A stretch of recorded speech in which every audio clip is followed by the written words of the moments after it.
Oh, Vincent made me stand there in our apartment hallway while he literally sniffed my work scrubs like some kind of deranged bloodhound because I took an extra 10 minutes at the Acme. 10 minutes. I was stuck behind this lady with like 40 coupons, and he's standing there going, "Who were you really with?" and demanding to smell my clothes for another man's cologne. What cologne? But there I was at 7:00 p.m. arms out like I'm being searched at airport security, while my boyfriend of 3 years sniffed my shoulders and kept asking why I took so long. The coupons lady, that's why I took so long. But he pulled up his stupid app that tracks my location and showed me that I'd been stationary in the parking lot for 4 minutes after leaving the store.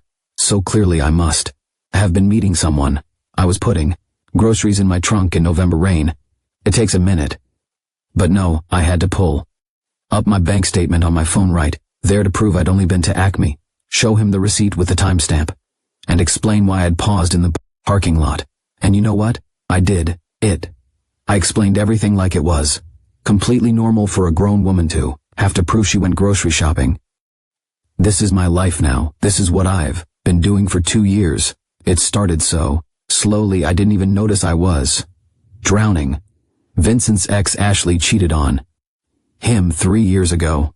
And I mean, she really did him dirty, like screwing his former roommate kind of dirty. When we started dating in late 2021, he was still pretty messed up about it. He'd make these comments about how he never saw it coming, how she'd lied so easily, how he wished he'd paid more attention to the signs.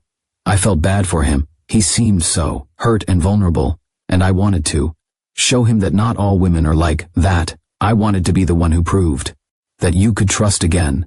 So when he asked if he could have my Instagram password a few months in because it would make him feel more secure, I gave it to him. When he suggested I share my location with him so he wouldn't worry when I was driving home late from work, I did it. When he got anxious about me having friends and said it would mean a lot if I created some distance there, I did that too. Every single time he asked for something to help him feel safe, I said yes because I loved him and I wanted him to heal. But here's the thing about giving someone an inch: they will take the entire I-95 corridor.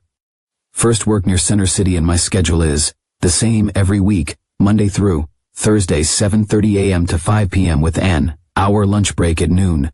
Vincent knows this. He's known this for 3 years, but 6 months ago he started calling me during my lunch break, demanding I video call him so he could see where I was. Not just a quick check-in call, a full video call where he wanted to see the restaurant or the break room or wherever I was eating. He said it was just to say hi, just because he missed me. But his eyes would scan the background looking for I don't even know what. Male CO workers, random men, evidence that I was lying about eating a sandwich in my car. The first time he asked, I thought it was kind of weird, but also maybe sweet, like he missed me. But then it became every single day. If I didn't answer within 2 rings, he'd start texting, "Where are you? Why aren't you picking up? What are you doing that you can't answer?" And I'd be literally chewing and I'd have to drop everything to video call him and show him I was just eating lunch. My coworker Nora started noticing. She'd see me frantically answering these video calls, and she finally asked me straight up if everything was okay at home. I made excuses. He's just protective. He just loves me. He just has trauma from his ex. She gave me this look like she wanted to say more but didn't. Then there's the phone thing. Every single night before bed, Vincent goes through my phone, and I mean through it. Text messages, Instagram DMs, Snapchat, WhatsApp, even my work email. He scrolls through everything from the entire day. If I got a text from a guy, doesn't matter if it's my boss Ricky asking or my cousin Hector sending a meme. Vincent needs a full explanation. Who is this? Why are they texting you? What do they want? Show me previous messages with them. I tried to push back on this. Exactly one time about 8 months ago, I told him I felt like he didn't trust me, and that going through my phone every night was making me feel anxious. He completely broke down, started crying, said he knew he was being crazy but he couldn't help it, that Ashley had destroyed his ability to trust. That if I really loved him, I'd understand he needed this right now. He promised he was working on it. He swore he'd get better. And like an idiot, I believed him and apologized for bringing it up. It's gotten worse since then, not better. He times my commute now. My drive from the work to our apartment should take 23 minutes according to Google Maps. If I take longer than 30 minutes, I get interrogated. Traffic, show me proof. Stop for gas, show me the receipt. Had to run into CVS. What did you buy? And why didn't you tell me you were stopping? It's like being on house arrest, except I never committed a crime. I've cut off every male friend I had. My buddy from high school, Gregory, who I used to grab lunch with sometimes, gone. The guy friends from my yoga class at the gym, stopped going to that class entirely. My neighbor in our apartment building, who I'd sometimes chat with by the mailboxes. I literally cross the street now if I see him coming. Vincent said maintaining friendships with guys while in a relationship was disrespectful, and that if I really cared about his feelings, I'd prioritize our relationship over random friendships. And here's the most pathetic part. I actually did all of it. My little sister Julia is a junior at Temple, and she started asking questions. Last month we met up at Chick-fil-A near campus, and I had to video call Vincent in the middle of lunch to prove I was actually with her and not secretly meeting a guy. Julia watched this happen with her mouth literally hanging open. After I hung up, she goes, "What the actual hell was that?"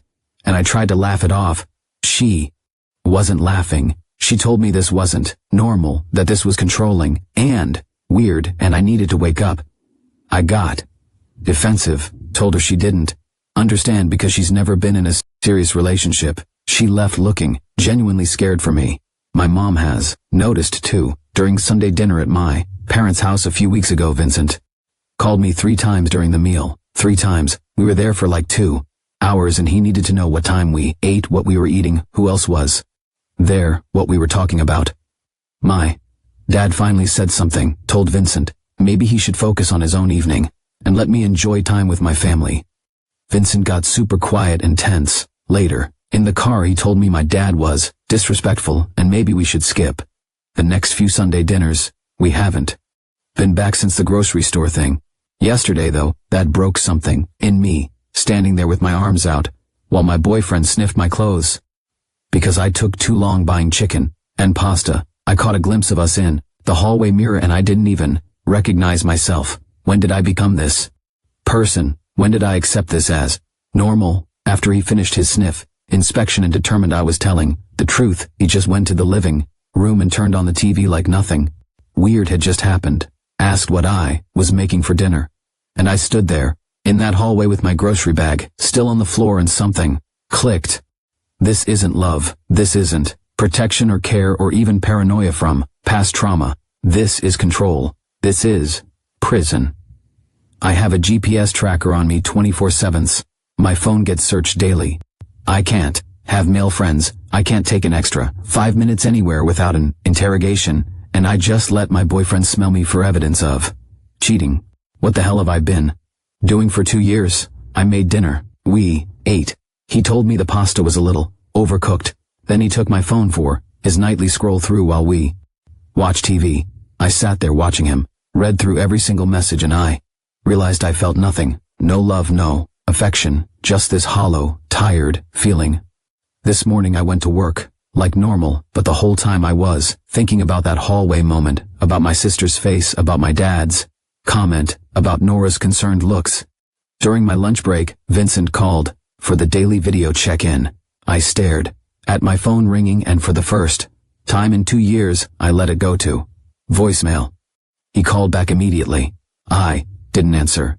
Then the text started. "Where are you? Why aren't you answering? What's going on? Are you okay? Call me back right now." I turned my phone face down on my lap and ate my sandwich in my car in the parking lot. And something about that small act of defiance felt absolutely wild. My hands were shaking, my heart was pounding, all because I didn't answer a lunchtime video call.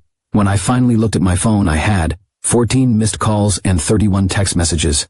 The messages got progressively more frantic and then angry. The last one said, "If you don't call me back in the Next 5 minutes I'm driving to your office. I called him back, told him I was in a procedure and couldn't answer. He asked why I didn't text him that, why I left him hanging, why I would ignore him when I know it makes him anxious. First, don't know what I'm going to do, but I know I can't keep living like this. I can't keep being the woman who gets sniffed in hallways and has to prove she went grocery shopping. I can't keep sacrificing every friendship and every minute of freedom to manage someone else's insecurity. Something has to change. I just have no idea how to make it happen when I can't even take a lunch break without permission. Update. Okay. So the comments on my last post absolutely wrecked me in the best way possible. Everyone telling me this is abuse, that I need to leave, that this isn't normal. I know, but knowing something and actually doing something about it are two completely different things. When you've spent 2 years conditioning yourself to accept insanity as normal. That lunch break thing where I didn't answer his video call, that was Thursday. By Friday morning, Vincent was acting like nothing had happened, but also watching me like a hawk. He kept asking if everything was okay, if I was mad at him, if something was bothering me. I kept saying no because I genuinely didn't know what to say. Like, what do you even say to someone when you suddenly realize your entire relationship is a control scheme? Friday, after work, I stopped at the Target because we needed laundry detergent. Just laundry detergent. I texted Vincent that I was stopping because apparently that's a thing I have to do now, and he immediately called, not texted back, called, wanted to know which Target, what I was buying, how long I'd be. I told him maybe 15 minutes and he goes, okay, but if you're longer than 20 I'm going to worry, so just keep me updated. I'm standing there in the cleaning supplies aisle having this conversation, and this older woman next to me is just staring. She heard the whole thing. When I hung up, she looked at me and goes, honey, is everything all right at home? And I literally almost started crying in the middle of Target. I just grabbed the detergent and left. But here's where it gets worse. I got home in 18 minutes. I know because I was watching the clock like my life depended on it. And Vincent was sitting on the couch with his laptop open. He'd been tracking my location the entire time. He knew exactly when I'd left work, when I'd arrived at Target, how long I'd been inside, and when I'd gotten home. He showed me the little map with my route marked out and was like, see, you made great time. Like he was congratulating me for completing a task efficiently. I just stood there holding this bottle of Tide and something in me snapped. I asked him why he needed to track me when I told him where I was going. He got this confused look and said he wasn't tracking me, he was just checking to make sure I was safe. I asked what the difference was. He said, the difference is that tracking implies I don't trust you, but checking implies I care about you. I told him it feels exactly the same from where I'm standing. That's when he got upset. Started going on about how he's been trying so hard to work on his trust issues, how he's been doing so much better, how it's not fair for me to act like he's some kind of controlling monster when all he's doing is caring about my safety. He brought up Ashley again, said she used to get mad at him for asking questions too, and that's how he missed all the signs that she was cheating. Said he refuses to be that naive again. I told him I'm not Ashley. I've never been Ashley. I've spent 2 years probing I'm not Ashley, and it's never been enough. He got really quiet. Then he asked if I was trying to pick a fight with him, if I was looking for an excuse to break up with him, if there was someone else and this was my way of creating distance so I could cheat. Guilty, the audacity. I've given this man every password, every login, every second of my location data cut off. Every male friend video called him from my lunch breaks for 6 months straight, and he's asking if I'm trying to create distance so I can cheat.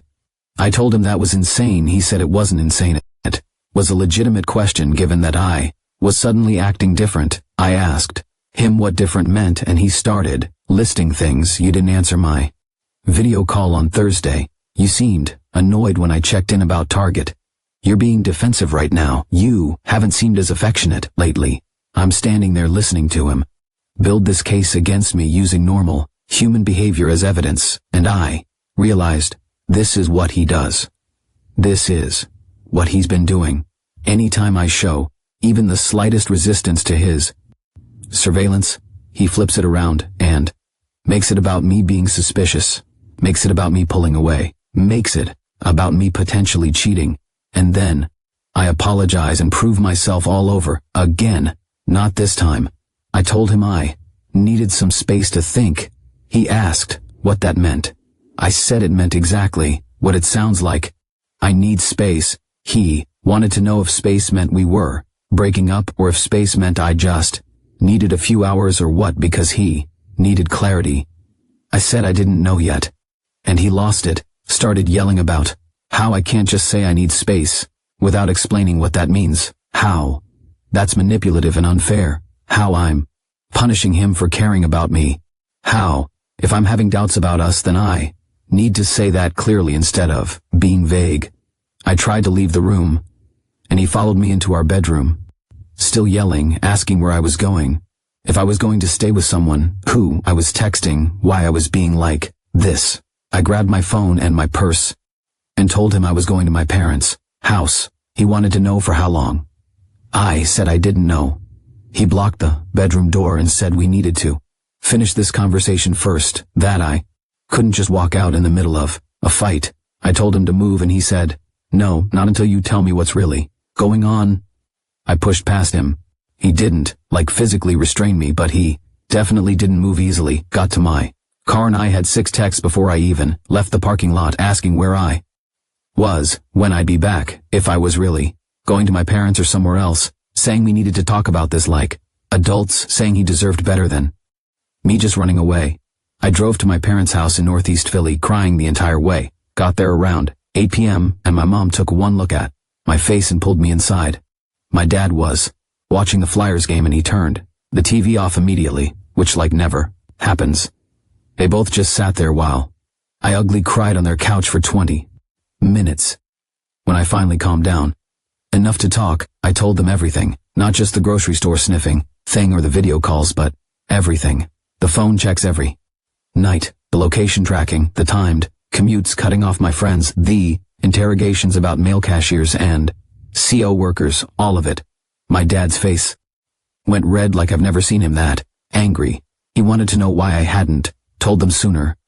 My mom was crying. She kept asking how long this had been going on and seemed devastated that I'd been dealing with this for 2 years while they had no idea. I tried to explain that it happened gradually, that I didn't realize how bad it was until recently, that Vincent's ex really did cheat on him and I was trying to be understanding.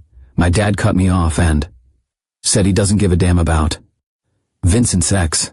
That's no excuse for treating me like a prisoner. My mom said, trauma doesn't give someone the right to traumatize you. Then my phone started buzzing. Vincent was calling. I let it go to voicemail.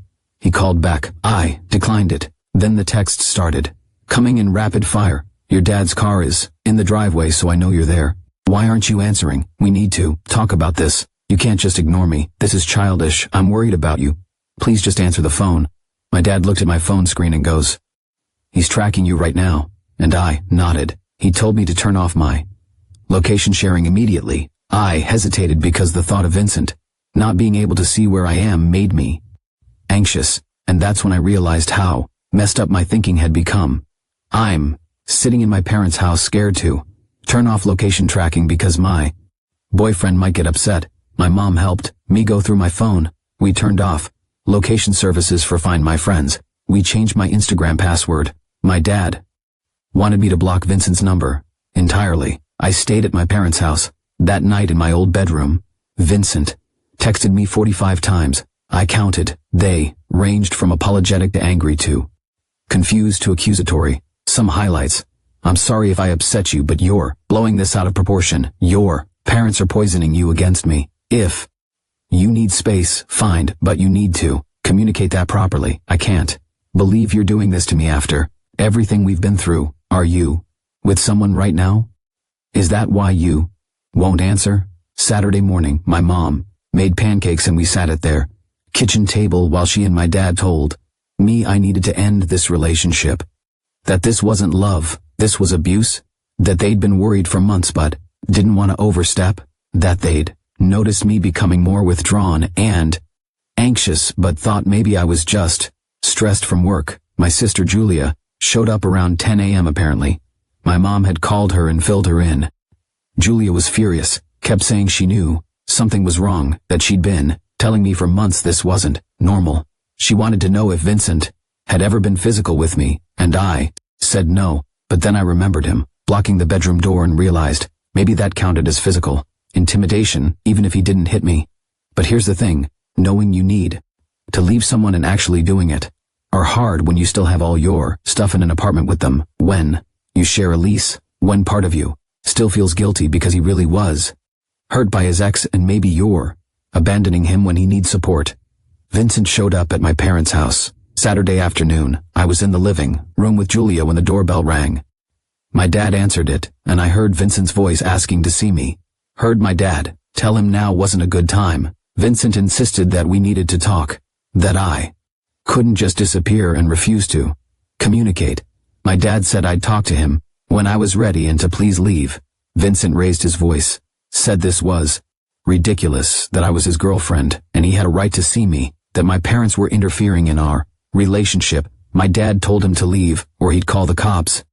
Vincent must have seen me through the window because he started yelling my name, asking why I was doing this, saying he deserved an explanation, saying we could work through this if I just talked to him.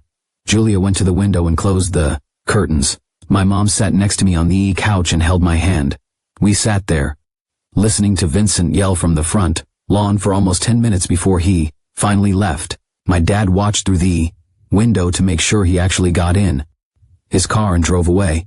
My dad asked if I wanted to file a restraining order. I said no, that seemed extreme. He looked at me like I was crazy and said, "May, the man just showed up uninvited, refused to leave and screamed at you from our front lawn. That's not extreme, that's harassment." Sunday, my mom suggested I take the day to do something for myself, get out of the house, clear my head, not think about Vincent for a few hours.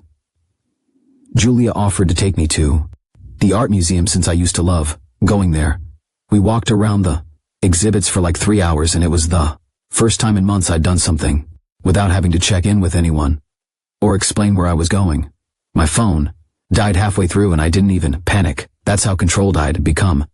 My phone dying used to send me into complete anxiety because Vincent couldn't reach me. But yesterday, I just enjoyed being unreachable. We stopped at Reading Terminal Market after for lunch and ran into Nora from my work. She was there with her husband getting cheese steaks, and she took one look at my face and asked if I was okay. I guess I looked pretty rough. Julia excused herself to give us privacy, and Nora asked if this was about Vincent. I asked how she knew, and she said she'd had a boyfriend exactly like him in college, that she recognized the signs immediately, the constant video calls, the anxiety whenever my phone rang, the way I jumped to answer. She said she'd wanted to say something but didn't want to overstep, and now she felt guilty for not speaking up sooner. I told her it wasn't her fault, that I probably wouldn't have listened anyway. She gave me her number and told me if I needed anything, a place to stay, someone to talk to, help moving my stuff, to call her. Said her husband has a truck and they'd help me move out whenever I was ready. That offer made me realize I actually have to do this. I can't just hide at my parents' house forever. I have to go back to that apartment and get my things. I have to actually end this relationship, not just avoid it. Last update, I went to work Monday morning, and Vincent was waiting in the parking lot. I pulled into my usual spot at 7:15 a.m. and there he was leaning against his car with 2 coffees from Wawa. Like this was some romantic gesture. When he saw me, he held up one of the cups and smiled like we were just a normal couple having a normal Monday morning. I sat in my car for a solid minute trying to decide what to do. Part of me wanted to just drive away, but I had clients scheduled and I wasn't going to let him ruin my job. So I got out and walked straight toward the office entrance without acknowledging him. He followed me, started talking about how he'd been up all night thinking about us, how he'd brought my favorite coffee as a peace offering, how he really wanted to talk before I went into work. I told him I had nothing to say to him right now, and he grabbed my arm, not hard, not violently, but he grabbed me and when I looked down at his hand on my arm and then back up at his face, something shifted in me. I yanked my arm away and told him to never touch me again. He looked genuinely shocked, like he hadn't even realized what he'd done. Started apologizing immediately, saying he was just trying to get my attention, that he didn't mean anything by it. I walked into the office and he didn't follow me inside, thank God, but I could see him through the window sitting in his car, just sitting there watching the building. Nora noticed immediately when I came in, asked if that was Vincent outside, and I said yes. She looked out the window, looked back at me, and told Ricky we had a situation. Within 5 minutes, Dr. Ricky had gone outside and told Vincent he needed to leave or he'd call the police. Vincent tried to argue that he was just waiting for me, that we needed to talk. Ricky told him this was private property and he was making staff uncomfortable. Vincent finally left, but not before texting me that this was humiliating and unnecessary. Around 11 a.m. my mom called. Vincent had shown up at their house again. My dad had told him through the door that I wasn't there and he needed to stop coming by. Vincent had apparently stood on the porch, insisting he just wanted to return some of my things, that he wasn't trying to cause problems. My dad told him to leave the stuff on the porch and go. Vincent refused, said he wanted to hand them to me personally so we could at least have a civil conversation. My dad called the police. Vincent left before they arrived, but filed a report anyway. The officer told my parents that if Vincent came back, they could pursue a restraining order, but right now it was just a domestic dispute, and Vincent technically hadn't broken any laws. That pissed me off. He was stalking me, showing up at my work, showing up at my parents' house, repeatedly refusing to leave me alone. But apparently, that's just a domestic dispute. During my lunch break, I called Julia and told her I needed to get my stuff out of the apartment, that I couldn't keep avoiding this. She said she'd skip her afternoon classes and meet me there with Mom. I texted Nora, and she said she and her husband Greg could meet us at 6 p.m. with their truck. I finished work and drove straight to the apartment. My hands weren't shaking, my stomach wasn't flipping. I was just done with being scared, done with avoiding confrontation, done with letting Vincent control my life even after I'd already decided to leave. Julia and my mom were already there when I arrived around 5:30. Vincent's car wasn't in the parking lot, which I thought meant we might actually get lucky and do this without a scene. We went upstairs and I used my key to let us in. The apartment was a mess, like Vincent had torn through it looking for something. Drawers open, closet doors hanging wide, stuff pulled out of cabinets. There were printed screenshots of text conversations taped to the walls, my text conversations with Julia, with Nora, with my parents. He'd gone through my phone during one of his nightly inspections and printed out anything that mentioned him or our relationship. My mom stood in the middle of the living room looking at these papers taped everywhere and just goes, "What in the actual hell?" And I couldn't even answer her because I was reading them. There was the conversation where Julia called him controlling the texts, where my mom asked if I was okay, messages where Nora asked about the video calls, all of it printed out and displayed like evidence in a murder investigation. Julia started ripping them down, told me to start packing my bedroom stuff while she and Mom handled this. I went into our bedroom and that's when I saw my laptop open on the bed. Vincent had been going through my search history. I could see the browser tab still open, articles about emotional abuse, posts about controlling relationships, pages about how to leave safely. He'd known since probably Saturday that I was planning to leave, and he'd been going through everything trying to figure out how to stop it. I started throwing clothes into garbage bags. Didn't even fold them, just grabbed armfuls and shoved them in. My mom came in with my work scrubs and started helping. We worked fast and didn't talk much. Julia was in the living room packing up my books and photos. We'd been there maybe 20 minutes when I heard the door open. Vincent came into the apartment and just stopped when he saw all three of us there with garbage bags full of my stuff. He looked at me and goes, "So, this is really it then?" And I told him, yes. He wanted to know if we could talk alone without my family there. I said, "No, He asked why I was being like this, why I couldn't just have a mature conversation with him without an audience. I told him we were way past mature conversations, that I was taking my things and leaving, and he could deal with the lease however he wanted. He started walking toward me, and Julia stepped between us, told him to back up. He ignored her and kept talking to me about how I was overreacting, how everyone fights, how we just needed some space to cool down and then we could work through this. I asked him if he thought taping my private conversations to the walls was normal, if he thought tracking my every movement was normal, if he thought showing up at my work and my parents' house repeatedly was normal. He said he only did those things because I was shutting him out, because I wouldn't talk to him, because he was desperate to understand what was happening. Classic. Somehow this was all my fault for not communicating properly. My mom cut in and told Vincent he needed to let us finish packing and leave. He said this was his apartment too, and he had a right to be here. She said fine, but he needs to stay out of our way. He sat down on the couch and just watched us pack. It was the most uncomfortable thing I've ever experienced. Nora and Greg showed up with the truck around 6:15. Vincent's whole energy changed when another man entered the apartment. He stood up and wanted to know who Greg was. I told him he was helping me move. Vincent said he didn't appreciate strangers in his home going through his things. Greg very calmly said he was only here to carry boxes and had no interest in anyone's things. We started loading stuff into the truck. It took 3 trips up and down the stairs.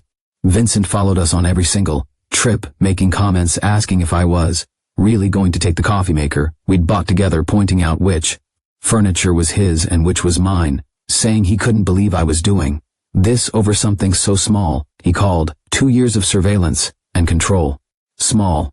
On the last trip down, I grabbed my box of bathroom stuff and Vincent blocked the doorway, said we needed to talk before I left, that he deserved a real conversation about what went wrong, that after years together I owed him that much. I told him I didn't owe him anything, that I'd given him 2 years of complete access to my entire life and it was never enough, that he'd taken a relationship and turned it into a surveillance operation, that I was done proving myself innocent when I'd never committed a crime. He started crying, actually crying, saying he loved me, that he'd never meant to make me feel controlled, that everything he did was because he was scared of losing me. Said if I'd just come back inside we could talk about boundaries, about what needs to change, about how to move forward. I asked him if he seriously thought boundaries would fix this, if he thought I could trust him to respect any boundary when he'd spent 2 years breaking down every single one I tried to set. He said that wasn't fair, that I'd agreed to all of it, that I'd given him my passwords and my location willingly. And he was right.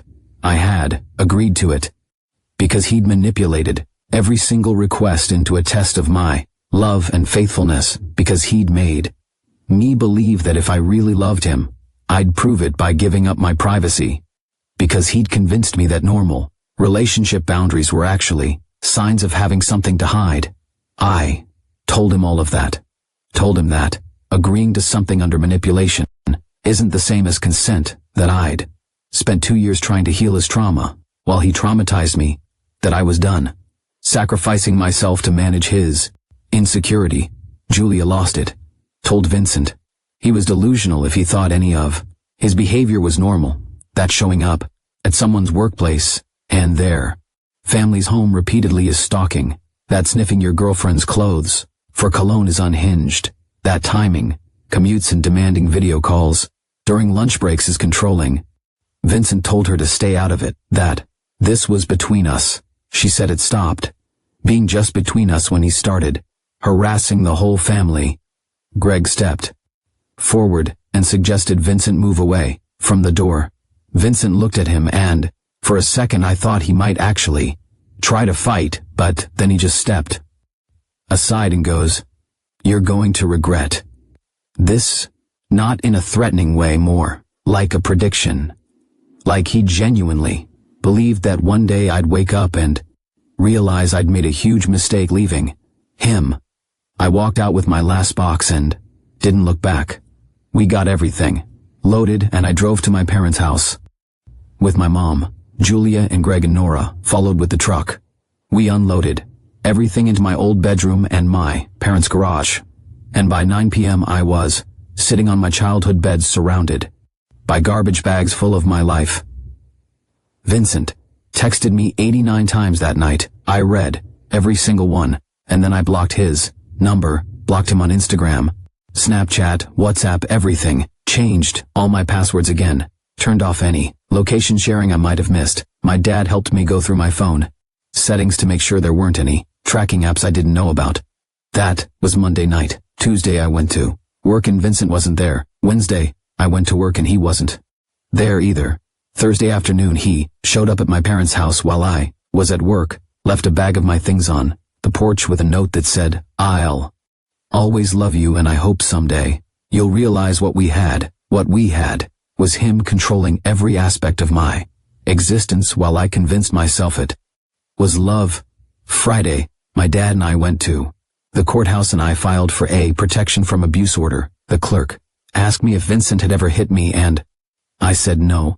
She asked if he'd threatened me and I said not directly. She asked what the basis for the order was and I told her about the location tracking, the showing up at my work and my parents' house multiple times, the refusal to accept that the relationship was over, the phone surveillance, the isolation from friends. She approved a temporary order. Vincent has a hearing scheduled for next month where he can contest it if he wants. My mom thinks he'll show up and try to convince the judge that I'm overreacting. My dad thinks he'll realize he's beat and leave me alone. Julia thinks he'll violate the order within a week. Nora thinks he'll find a way to blame me for everything and somehow make himself the victim. I don't know what he'll do. What I do know is that for the first time in 2 years my phone isn't being searched every night. I can stop at Target without timing myself. I can eat lunch without a video call. I can talk to male co-workers without preparing an explanation. I can exist without surveillance. So yeah, I left. I'm staying at my parents' house until I can find my own apartment. I'm going to therapy next week.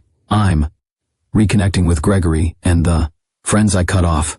I'm learning to exist without someone monitoring my every move. And to everyone who commented on my first post telling me to run, thank you. You were right. This wasn't love. It was never love. It was control, dressed up as caring, surveillance, disguised as security and isolation, packaged as protecting the relationship. I'm out and I'm staying.